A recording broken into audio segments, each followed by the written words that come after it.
We're at the Loft at Addie's on the second floor of Corcoran Commons. Here we have Rail Foods Concept. It's completely student run and all the food is locally sourced. The premise is we drop a pebble in a pond and it sent out ripples. Wherever that ripple would first run into that food, that's where we want to source it from. We get the chicken from as far out as New York. That's about as far as we go. Most food is from Massachusetts. There are a few things from Rhode Island. We do get the goat cheese from Vermont, but everything is as local as possible.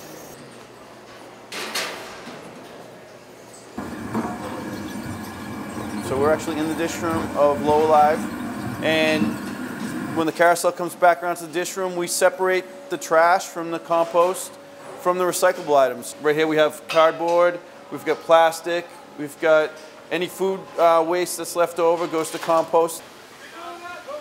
One of the things BC Dining is doing to improve our sustainability is that we're tracking our waste of our pre-consumer food. We track through our Lean Path 360, which is a scale which takes the food, we weigh it, takes a picture of it, and then we have different categories. What we do with it either goes to compost, it goes to trash, or it goes to donation. And we can graph it out by weight, we can graph it out by dollar amount, we can graph it out by production period, whether it was meal period, lunch, dinner, breakfast. Cookies was a big culprit. We had way more cookies than we needed. We didn't realize. Now we just make less cookies, and there's still enough for our guests, but not so much that they end up in the compost barrel at the end of the day. So we're developing some practices. We're identifying where the waste was, and then hopefully we'll spread it out to the other units around campus. This is where we bring any extra food that's left over at the end of a meal period. One of our dispositions that we have from our Lean Path scale is donation. Anything that can be salvaged, we put into an aluminum pan and we bring it right into here in the freezer. We save it up for a week, and once a week it's picked up.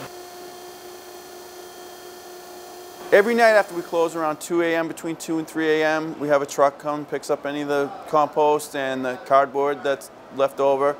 And we have usually around 800 pounds of compost a night, and then between 800 to 1,200 pounds in cardboard. Well, I guess the next steps for sustainability would be just to reduce any waste that we do have and minimize it. That's one of the reasons we have our Lean Path food waste management, to actually create less waste to begin with, so that we don't have to worry about how we dispose of it, whether it's recycling or compost or trash. Big part of our waste that we have is to-go containers that actually don't leave the building. So if the students could eat on China, it would help a lot.